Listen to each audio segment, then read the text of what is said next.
Kota Makassar dari 1971 hingga 1999 secara resmi dikenal sebagai Ujung Pandang. Adalah sebuah kota madya dan sekaligus ibu kota Provinsi Sulawesi Selatan. Kota madya ini adalah kota terbesar di pesisir barat daya Pulau Sulawesi, menghadap Selat Makassar. Makassar dikenal mempunyai pantai losari yang indah.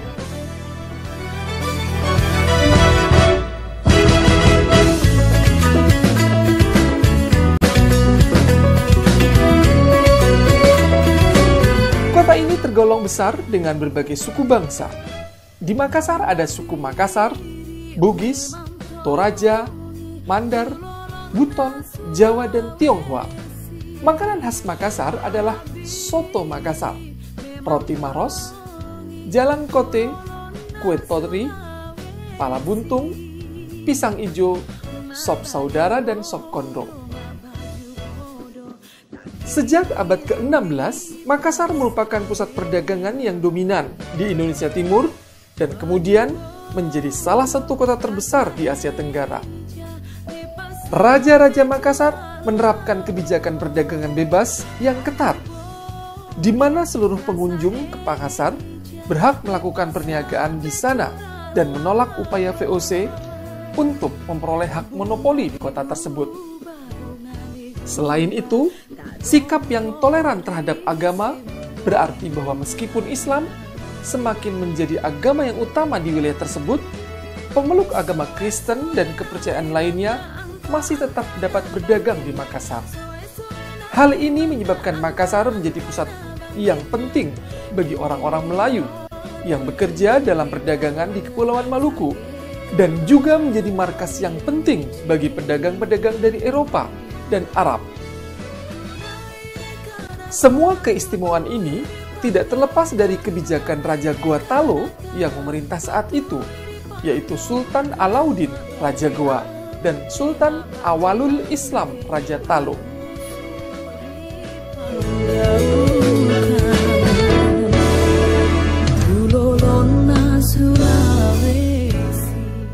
Benteng Rotterdam yang juga dikenal dengan nama Benteng Ujung Pandang, terletak di dalam kota Makassar.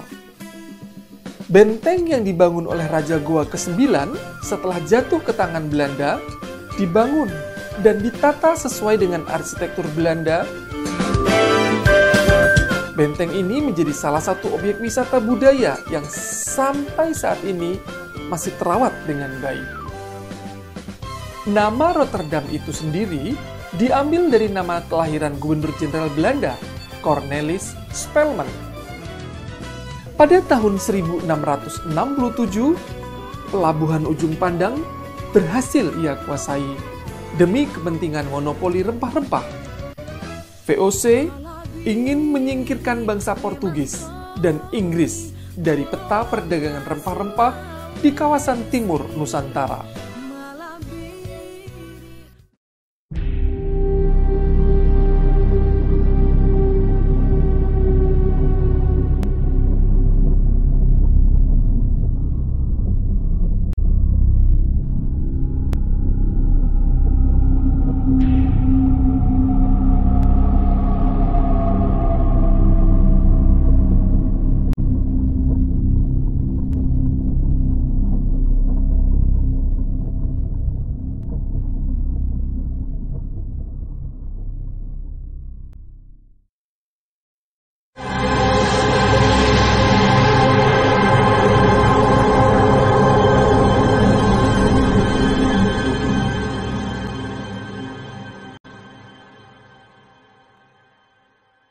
Pahlawan nasional Sultan Hasanuddin pada tahun 1667 menandatangani perjanjian Bongaya dengan VOC. Perjanjian yang menggambarkan kekalahan kerajaan Goa. Hasilnya, sebagian besar benteng kerajaan Goa di Sulawesi Selatan pun dihancurkan Belanda. Belanda hanya menyisakan benteng Sombu Opu.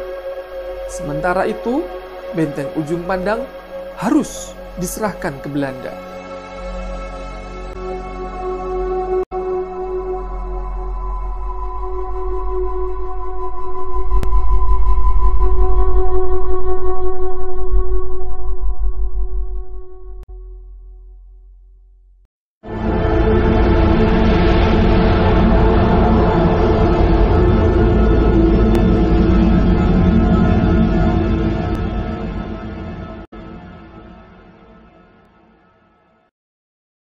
Spelman membangun ulang benteng Ujung Pandang dan mengganti namanya menjadi Front Rotterdam.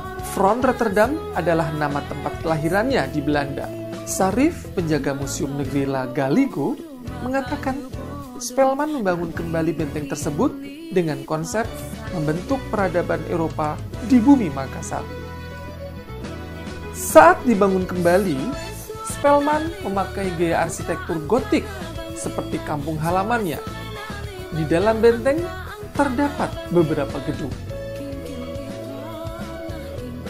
Gedung-gedung tersebut memiliki fungsi yang berbeda-beda, mulai dari kediaman gubernur VOC, gereja Protestan, rumah sakit, asrama tentara, gudang rempah, perpustakaan, sampai kantor wali kota. Front Rotterdam pada masa kejayaannya ibarat kota kecil bernuansa Eropa di tanah pribumi. Salah satu gedung yang unik adalah gudang rempah. VOC sampai memerintahkan beberapa tentara untuk menjaga gedung selama 24 jam. Sedangkan di perpustakaan berfungsi juga sebagai sekolah.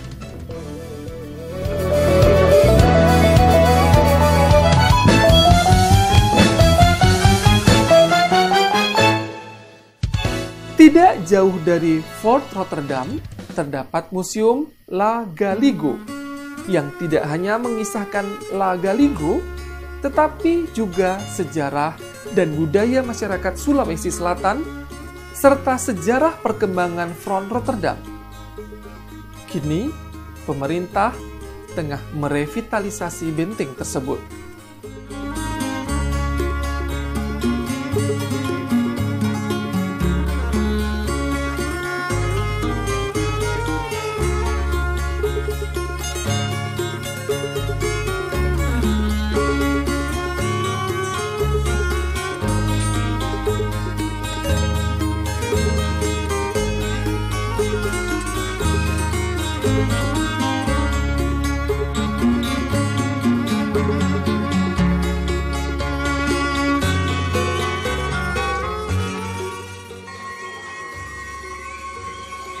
La Galigo adalah epos terbesar di dunia, karya masyarakat Sulawesi Selatan. La Galigo ini memiliki 31.500 halaman, lebih panjang daripada epos Mahabharata dan Ramayana. Drama epos La Galigo sering dipentaskan di berbagai kota di dunia. La Galigo adalah sebuah karya klasik dari Tanah Luwu yang terletak di bagian utara Sulawesi Selatan. Epos ini bercerita tentang peradaban melalui penuturan La Galigo. Terungkap bahwa seseorang bernama Saweri Gading telah menjelajah dunia 1000 tahun silam. La Galigo adalah putra Saweri Gading. Awalnya benteng ini berbahan dasar tanah liat. Namun, pada masa pemerintahan Raja Goa ke-14 Sultan Alauddin, konstruksi benteng ini diganti menjadi batu padas yang bersumber dari pegunungan Kars yang berada di daerah Maros.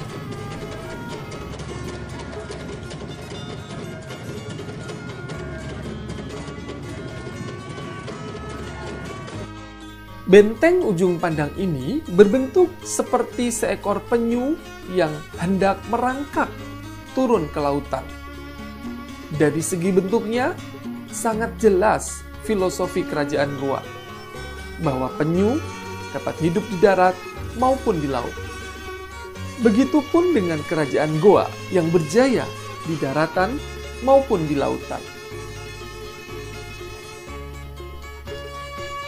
Benteng yang didirikan pada awal abad ke-16 adalah usaha Sultan Goa ke-9 yang bernama Daeng Matarure Karaeng Tumaparisi, tepatnya pada tahun 1525. Pada pertengahan abad ke-16, benteng ini menjadi pusat perdagangan dan pelabuhan rempah-rempah yang ramai dikunjungi pedagang asing dari Asia dan Eropa. Benteng ini dikuasai oleh VOC dan kemudian dihancurkan hingga terendam oleh ombak pasang. Pada tahun 1980-an, benteng ini ditemukan kembali oleh sejumlah ilmuwan. Pada tahun 1990, bangunan benteng yang sudah rusak direkonstruksi sehingga tampak lebih indah. Kini Benteng Sombu Opu menjadi sebuah objek wisata yang sangat menarik, yaitu sebagai sebuah museum bersejarah. Dari segi bentuk, Benteng Sombu Opu di Kecamatan Sombu Opu, Kabupaten Goa, Sulawesi Selatan, tergolong biasa-biasa saja.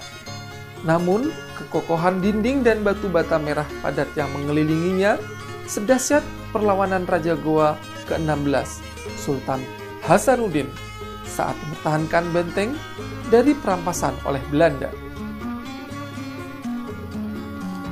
Pembangunan benteng dikerjakan lebih dari 10.000 orang, mayoritas tawanan dari Kerajaan Bone. Batu bata merah padat ditumpuk 7-8 meter, membentuk segi 4 sepanjang 2 km. Dinding barat menghadap selatan Makassar, dibuat berlapis 3 dengan ketebalan 3,6 meter. Jarak antar dinding agak lebih besar agar laskar kerajaan Goa mudah berbaris untuk menjaganya.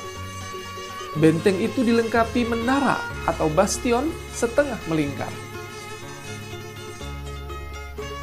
Isi benteng menunjukkan tingginya peradaban kerajaan Goa awal abad ke-16. Adalah era perkembangan kota benteng di berbagai belahan dunia sebagai simbol kekuasaan dan kedaulatan. Di bawah kepemimpinan Raja Goa ke-10, Iman Rigau, Daeng, Bronto, Karaeng, Lakiung, Tuni Palanga, Pulaweng, Goa menguasai seluruh kerajaan dari pesisir barat hingga selatan Sulawesi, termasuk Bandar Niaga. Pesatnya tata niaga di Goa mengusik Persekutuan Dagang Belanda atau VOC yang berupaya memonopoli pasar rempah-rempah. Ini sering digagalkan Sultan Hasanuddin yang memimpin Goa sejak 1635. Ketika VOC sukses menguasai rempah-rempah di Maluku, perdagangan di Benteng Sombu Opu tetap tumbuh lewat penyelundupan oleh pedagang Bugis. Pimpinan tertinggi Belanda, Cornelis Spelman, mengajak Aru Palaka, keturunan bangsawan Bone, yang dibawa ke Bone menundukkan kerajaan Goa.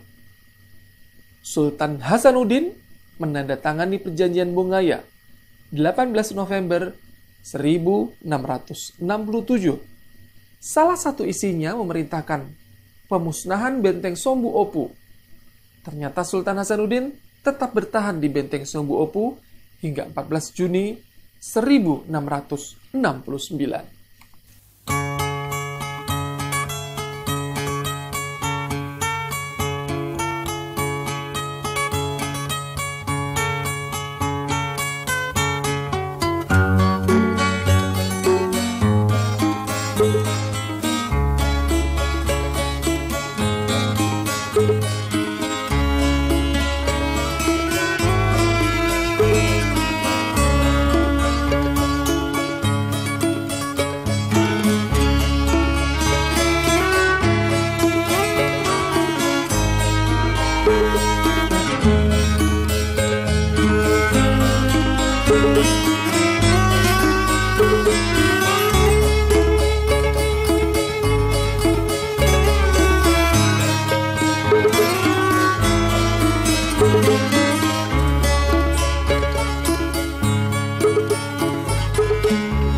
Saya ucapkan selamat datang kita semua di sini, Bu ya. Jadi saya mau katakan bahwa seperti yang kita lihat di sini adalah merupakan bangunan-bangunan Eropa khususnya. Tapi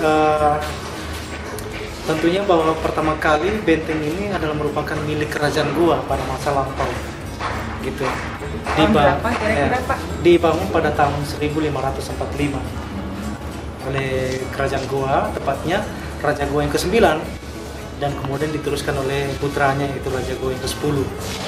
Nah, Raja Goa yang ke-10 ini bernama Imarigau Daeng Bonto Kareng Lekiu Tuni Palangga Ulawe.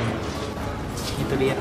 Jadi pada saat itu raja-raja Goa yang belum memeluk Islam sehingga belum dinamakan sultan. Nah, lain halnya kalau Sultan Hasanuddin itu kan sudah memeluk Islam pada saat itu. Nah, jadi pertanyaan bagi kita sekarang adalah mengapa kerajaan Goa perlu membangun pertahanan dalam bentuk benteng? Tentunya bahwa kerajaan Goa ini muncul sebagai kerajaan besar. Kalau boleh saya katakan bahwa kerajaan pemenang di antara semua kerajaan yang ada di khususnya Indonesia Timur pada saat itu. Nah, ada dua alasan kenapa sampai kerajaan Goa membangun pertahanan dalam bentuk benteng. Pertama, bahwa kerajaan Goa memiliki saingan-saingan dari kerajaan-kerajaan lain, tentunya sebagai musuh yang kita kategorikan sebagai tantangan dari dalam. Kemudian tantangan dari luar, yang kita maksud tantangan dari luar adalah Eropa dan Asia yang memasuki wilayah Indonesia Timur. Ketahui bahwa benteng Rotterdam ini